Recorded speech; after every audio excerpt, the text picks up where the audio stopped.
Suatu hari, saat kota Madinah dalam suasana aman dan tenang, terlihat dari tempat ketinggian di pinggir kota debu tebal yang mengepul ke udara. Debu itu semakin meninggi, bergumpal-gumpal hingga hampir menutup angkasa. Angin yang bertiup menyebabkan gumpalan debu dari butiran-butiran pasir Sahara yang lembut terbang menghampiri pintu-pintu rumah di Madinah dan berhembus dengan kuat di jalan-jalan. Orang-orang mengira ada badai yang menyapu dan menerbangkan pasir. Namun, kemudian dari balik tirai debu itu, mereka mendengar kabar tentang kedatangan kafilah besar yang panjang. Tak lama kemudian, 700 kendaraan yang syarat dengan muatannya memenuhi jalan-jalan dan mengguncang Madinah. Orang-orang saling memanggil dan mengajak sesamanya untuk menyaksikan keramaian ini, serta turut bergembira atas kedatangan harta dan rezeki yang dibawa kafilah itu. Ummul Mukminin Aisyah, ketika mendengar suara hiruk-pikuk kafilah yang bergerak maju itu, bertanya, apakah yang terjadi di kota Madinah? Ada yang menjawab, kafilah Abdurrahman bin Auf baru datang dari Syam membawa barang-barang dagangannya. Jadi, kafilah itu yang telah menyebabkan semua guncangan ini? Tanya Ummul Mukminin. Benar, wahai Ummul Mukminin. Jumlahnya 700 kendaraan. Ummul Mukminin menggeleng-gelengkan kepala. Pandangannya menerawang jauh seolah-olah sedang mengingat-ingat peristiwa yang pernah dilihat atau ucapan yang pernah didengarnya. Kemudian ia berkata, aku pernah mendengar Rasulullah bersabda, aku melihat Abdurrahman bin Auf masuk surga dengan merangkak. Abdurrahman bin Auf akan masuk surga dengan merangkak? Mengapa ia tidak memasukinya dengan melompat atau berlari-lari kecil bersama angkatan pertama para sahabat Rasulullah? Sebagian sahabat menyampaikan cerita Aisyah kepadanya, maka ia pun teringat telah mendengarkan hadits ini dari Nabi lebih dari 1 kali dan dengan redaksi yang berbeda-beda. Sebelum tali-tali pengikat perniagaannya dilepas, Abdurrahman melangkahkan kakinya ke rumah Aisyah lalu berkata kepadanya, engkau telah mengingatkanku suatu hadits yang tidak pernah kulupakan. Maka saksikanlah bahwa kafilah ini dengan semua muatannya beserta kendaraan dan perlengkapannya aku persembahkan di jalan Allah Azza wa Jalla, tambahnya. Seluruh muatan 700 kendaraan itu dibagikan kepada semua penduduk Madinah dan sekitarnya sebagai perbuatan baik yang agung. Peristiwa yang satu ini saja sudah cukup untuk mengukir sebuah gambaran yang sempurna tentang kehidupan sahabat Rasulullah, Abdurrahman bin Auf. Dialah saudagar yang sukses, lebih sukses daripada kesuksesan yang pernah ada. Dia merupakan orang kaya dengan kekayaan yang melimpah ruah. Dia adalah seorang mukmin bijaksana yang tidak ingin bagian dari keuntungan agamanya hilang begitu saja dan tidak sudi kekayaannya membuat dirinya tertinggal dari kafilah iman dan pahala surga. Untuk itu, ia mendermakan harta kekayaannya dengan kemurahan hati dan kesadaran nurani. Kapan dan bagaimana proses keislaman orang besar ini? Ia masuk Islam sejak fajar menyingsing. Ia telah memasukinya pada permulaan dakwah, yakni sebelum Rasulullah memasuki Darul Arkam dan menjadikannya sebagai tempat pertemuan dengan para sahabatnya yang beriman. Dia adalah salah seorang dari 8 orang yang lebih awal masuk Islam. Abu Bakar datang kepadanya menyampaikan Islam, termasuk kepada Utsman bin Affan, Az-Zubair bin Al-Awwam, Talhah bin Ubaidullah, dan Sa'ad bin Abu Waqqash. Tidak ada persoalan yang tertutup bagi mereka, dan tiada keraguan yang menjadi penghalang. Bahkan mereka segera pergi bersama Abu Bakar As-Siddiq menemui Rasulullah untuk menyatakan bayat dan memikul bendera Islam. Sejak menganut Islam hingga berpulang ke rahmatullah pada usia 75 tahun, Abdurrahman bin Auf selalu menjadi teladan yang cemerlang sebagai seorang mukmin yang besar. Hal ini menyebabkan Nabi memasukkannya dalam 10 orang yang telah diberi kabar gembira sebagai ahli surga. Umar mengangkatnya sebagai anggota majelis syura yang terdiri dari 6 orang, yang merupakan calon khalifah yang akan dipilih sebagai penggantinya. Kala itu, Umar berpesan Rasulullah wafat dalam keadaan ridha kepada mereka. Cepatnya Abdurrahman masuk Islam telah menyebabkan dirinya harus mengalami penganiayaan dan penindasan dari Quraisy. Ketika Nabi memerintahkan para sahabatnya hijrah ke Habasyah, Abdurrahman bin Auf pun ikut berhijrah. Ia kemudian kembali lagi ke Mekkah, lalu hijrah untuk kali kedua ke Habasyah, dan selanjutnya hijrah ke Madinah. Ia ikut bertempur di Perang Badar, Uhud, dan peperangan-peperangan lainnya. Keuntungannya dalam perniagaan sangat besar hingga mencapai batas yang membuat dirinya sendiri merasa takjub dan heran. Sehingga ia berkata, sungguh, aku melihat diriku ini, seandainya mengangkat batu, niscaya kutemukan emas dan perak di bawahnya. Perniagaan bagi Abdurrahman bin Auf bukanlah jenis perdagangan yang tercela maupun monopoli. Bahkan, ia sendiri bukanlah orang yang loba untuk mengumpulkan harta atas dorongan agar menjadi orang kaya. Bukan itu tujuannya, melainkan suatu amal dan kewajiban yang keberhasilannya akan menambah kedekatan jiwa kepada Allah dan berkorban di jalannya. Abdurrahman bin Auf seorang yang kuat emosi jiwanya, di mana ia menemukan kepuasan emosinya itu dalam amal yang mulia dimanapun berada. Apabila ia tidak sedang syalat di masjid dan tidak sedang berjihad dalam peperangan, ia pasti sedang mengurus perniagaannya yang berkembang pesat sehingga kafilah-kafilahnya dari Mesir dan Syria membawa ke Madinah barang-barang muatan yang dapat memenuhi kebutuhan seluruh jazirah Arab, baik pakaian maupun makanan. Yang menunjukkan bahwa ia seorang yang kuat emosi jiwanya adalah ketika kaum muslimin hijrah ke Madinah. Rasulullah pada waktu itu menerapkan aturan untuk mempersaudarakan dua orang sahabat. Salah seorang dari muhajirin warga Mekkah dan yang lain dari Ansyar penduduk Madinah. Persaudaraan ini berjalan dengan sempurna hingga membuat hati terpesona. Orang-orang Ansyar yang merupakan penduduk asli Madinah membagi seluruh kekayaan miliknya menjadi dua dengan saudaranya dari kalangan muhajirin. Bahkan istri pun direlakan. Apabila ia beristri dua, ia pun rela menceraikan satu untuk diperistri saudaranya. Ketika itu Rasul yang mulia mempersaudarakan antara Abdurrahman bin Auf dengan Sa'ad bin Rabi. Marilah kita dengarkan sahabat yang mulia, Anas bin Malik, mengisahkan kepada kita apa yang terjadi. Sa'ad berkata kepada Abdurrahman, "Saudaraku, aku adalah penduduk Madinah yang paling banyak harta. Silakan pilih separuh hartaku dan ambillah. Aku juga mempunyai dua istri. Perhatikan yang lebih menarik hatimu dan aku akan menceraikannya, sehingga engkau dapat memperistri dirinya." Abdurrahman bin Auf menjawab, "Semoga Allah memberkahi dirimu dalam istri dan hartamu. Tunjukkanlah letak pasar kepadaku." Abdurrahman pergi ke pasar. Ia berjual beli di sana dan mendapatkan keuntungan. Kehidupan Abdurrahman bin Auf di Madinah, baik semasa Rasulullah maupun sepeninggal beliau, selalu ditunaikan dengan sempurna untuk memenuhi hak din ini dan beramal di dunia. Perniagaannya sukses dan menguntungkan. Seperti diungkapkannya sendiri, bahwa seandainya ia mengangkat batu dari tempatnya, ia pasti mendapatkan emas dan perak di bawahnya. Salah satu faktor yang membuat perniagaannya berhasil dan mendapatkan berkah adalah karena ia sangat selektif untuk berniaga yang halal dan benar-benar menjauhkan diri dari segala bentuk jual beli yang haram, bahkan yang syubhat.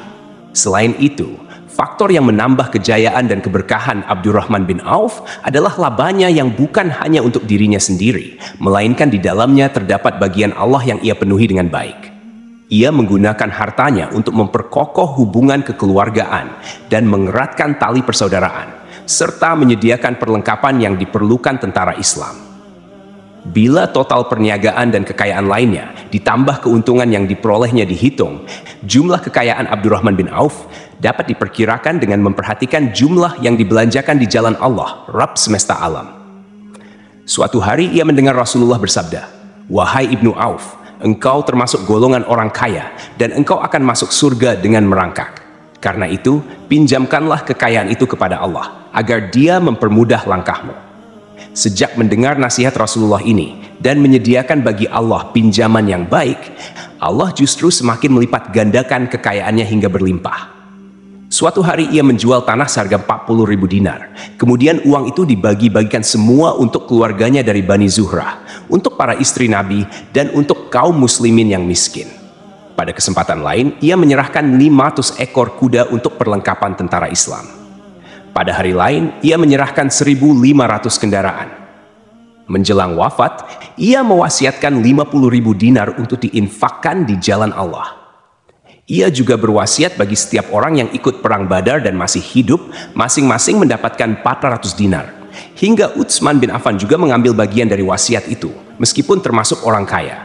Ia berkata, "Harta Abdurrahman bin Auf halal lagi bersih, dan memakan harta itu membawa keselamatan dan keberkahan." Ibnu Auf adalah seorang yang mengendalikan hartanya, bukan dikendalikan oleh hartanya. Sebagai buktinya, ia tidak mau celaka dengan mengumpulkannya dan tidak menyimpannya. Bahkan ia mengumpulkannya dengan tetap merendahkan hati dan dari jalan yang halal. Kemudian harta itu tidak ia nikmati untuk kepentingan sendiri, melainkan untuk dinikmati bersama keluarga, kerabat, rekan-rekan, dan masyarakat seluruhnya. Karena begitu luas pemberian serta bantuannya, ada yang mengatakan seluruh penduduk Madinah berserikat dengan Abdurrahman bin Auf pada hartanya. Sepertiga dipinjamkannya kepada mereka, sepertiga lagi dipergunakannya untuk membayar utang-utang mereka, dan sepertiga sisanya dibagi-bagikannya kepada mereka. Harta kekayaan ini tidak akan pernah membuat kegaan dan kesenangan pada dirinya selama ia belum menemukan jalan untuk membela agama dan membantu rekan-rekannya. Adapun untuk selain itu, ia selalu merasa khawatir terhadap kekayaannya. Suatu hari dihidangkan kepadanya makanan untuk berbuka, karena waktu itu ia sedang berpuasa. Ketika pandangannya tertuju pada hidangan tersebut, selera makannya pun bangkit.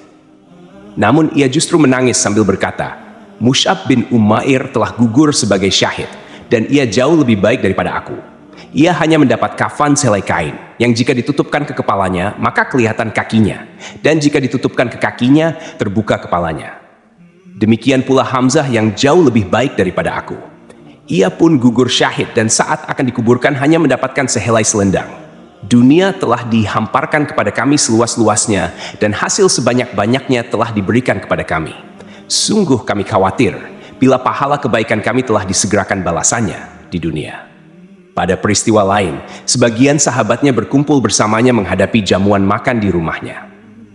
Tak layak Senin sebelum berpulang di hadapan mereka, Abdurrahman menangis sehingga rekan-rekannya bertanya, "Apa yang buatmu menangis, wahai Abu Muhammad?" Abdurrahman bin Auf pun menjawab, Rasulullah telah wafat dan semasa hidupnya beliau beserta keluarganya tidak pernah merasakan kenyang makan roti gandum. Apa harapan kita apabila dipanjangkan usia tetapi tidak menambah kebaikan bagi kita? Demikianlah, kekayaannya yang melimpah itu sedikit pun tidak membangkitkan kesombongan dan takabur dalam dirinya. Bahkan orang-orang mengatakan tentang dirinya, seandainya seorang asing yang belum pernah mengenalnya kebetulan melihatnya sedang duduk bersama budak-budaknya, niscaya ia tidak bisa membedakannya di antara mereka. Namun, bila orang asing itu mengenal satu saja sisi jihad Ibnu Auf dan ujian yang dihadapinya, ia pasti langsung mengetahui siapa dia. Misalnya, jika ia mengetahui bahwa di tubuhnya terdapat 20 bekas luka dari perang Uhud dan bahwa salah satu dari bekas luka ini meninggalkan cacat pincang yang tidak sembuh-sembuh pada salah satu kakinya, atau jika ia tahu bahwa beberapa gigi serinya rontok di perang Uhud yang menyebabkan kecadelan yang jelas pada ucapannya, maka ia pasti menyadari bahwa laki-laki yang berperawakan tinggi dengan wajah berseri, kulit halus, pincang, dan cadel sebagai tanda jasa dari perang Uhud, itulah Abdurrahman bin Auf. Semoga Allah ridha kepadanya, dan ia pun ridha kepada Allah. Kita sudah terbiasa memperhatikan tabiat manusia, bahwa harta kekayaan biasanya menyebabkan seseorang suka berkuasa. Artinya, orang-orang kaya seringkali ingin memiliki pengaruh untuk melindungi kekayaan mereka, melipat gandakan pengaruh itu, memuaskan nafsu, serta demi kebanggaan dan kepuasan pribadi. Semua ini merupakan sifat yang biasanya dibangkitkan oleh kekayaan. Namun, bila kita melihat Abdurrahman bin Auf dengan kekayaannya yang melimpah, kita akan menemukan manusia ajaib yang sanggup menguasai watak dasar manusia dalam hal ini dan melangkahinya menuju puncak ketinggian yang istimewa. Peristiwa ini terjadi ketika Umar bin Al-Khattab hendak berpisah dengan rohnya yang suci dan memilih 6 orang di antara para sahabat Rasulullah agar mereka memilih salah seorang di antara mereka untuk menjadi khalifah yang baru. Pada saat itu, Semeri menunjuk ke Ibnu Auf. Bahkan sebagian sahabat menegaskan bahwa dialah orang yang lebih berhak menjadi khalifah di antara 6 orang itu. Namun ia menjawab, "Demi Allah, seandainya diambilkan pisau lalu ditaruh ke atas leherku, kemudian kalian menusukkannya sampai tembus, itu lebih aku sukai daripada menerima jabatan tersebut." Demikianlah, saat 6 orang terpilih itu mengadakan pertemuan untuk memilih salah seorang di antara mereka sebagai khalifah pengganti Al-Faruq, Umar bin Al-Khattab, Abdurrahman bin Auf telah menyatakan kepada rekan-rekannya bahwa ia telah melepaskan haknya yang dilimpahkan Umar kepadanya sebagai salah seorang dari 6 calon yang akan dipilih menjadi khalifah. Dengan demikian, kewajiban mereka untuk melakukan pemilihan itu terbatas di antara mereka berlima saja. Sikap zuhudnya terhadap jabatan pangkat ini dengan cepat telah menempatkan dirinya sebagai hakim di antara 5 orang tokoh terkemuka itu. Mereka menerima dengan senang hati agar Abdurrahman bin Auf menetapkan pilihan khalifah di antara mereka berlima. Ali bin Abi Thalib mengatakan, Aku pernah mendengar Rasulullah menyifatimu bahwa engkau adalah orang yang dipercaya oleh penduduk langit dan dipercaya pula oleh penduduk bumi. Ibnu Auf akhirnya memilih Utsman bin Affan untuk jabatan khalifah, dan yang lain pun menyetujui pilihannya. Itulah hakikat seorang laki-laki yang kaya raya dalam Islam. Apakah Anda telah memperhatikan bagaimana Islam telah mengangkat dirinya jauh di atas kekayaan dengan segala godaan dan penyesatannya itu? Dan bagaimana ia menempa kepribadiannya dengan sebaik-baiknya. Pada tahun 32H, tubuhnya berpisah dengan rohnya. Ummul Mukminin Aisyah ingin memberinya kemuliaan khusus yang tidak diberikannya kepada orang lain, dengan memberikan usulan kepadanya ketika ia masih terbaring di ranjang menuju kematian, agar bersedia dikuburkan di pekarangan rumahnya, berdekatan dengan Rasulullah, Abu Bakar, dan Umar. Namun, ia memang seorang Muslim yang telah dididik Islam dengan sebaik-baiknya, sehingga merasa malu bila dirinya diangkat dan disandingkan dalam kedudukan tersebut. Selain itu, ia telah membuat janji dan ikrar yang kuat dengan Utsman bin Maz'un, yakni jika salah seorang di antara mereka meninggal sesudah yang lain, hendaklah ia dikuburkan di dekat sahabatnya itu. Saat rohnya bersiap-siap memulai perjalanannya yang baru, air matanya meleleh, sedangkan lidahnya bergerak-gerak mengucapkan kata-kata, "Aku khawatir dipisahkan dari sahabat-sahabatku karena kekayaanku yang melimpah ruah." Namun, ketenangan dari Allah segera menyelimutinya, lalu senyuman tipis menghiasi wajahnya, disebabkan sukacita yang memberi cahaya dan kebahagiaan yang menenteramkan jiwa. Ia memasang telinganya untuk menangkap sesuatu, seolah-olah ada suara yang lembut merdu yang datang mendekat. Ia sedang mengenang kebenaran sabda Rasulullah yang pernah beliau ucapkan, Abdurrahman bin Auf di dalam surga. Ia mungkin juga sedang mendengarkan janji Allah dalam kitabnya. Orang yang menginfakkan hartanya di jalan Allah, kemudian tidak mengiringi apa yang diinfakkan itu dengan menyebut-nyebutnya dan menyakiti perasaan penerima. Mereka memperoleh pahala di sisi Rabb mereka. Tidak ada rasa takut pada mereka, dan mereka tidak bersedih hati.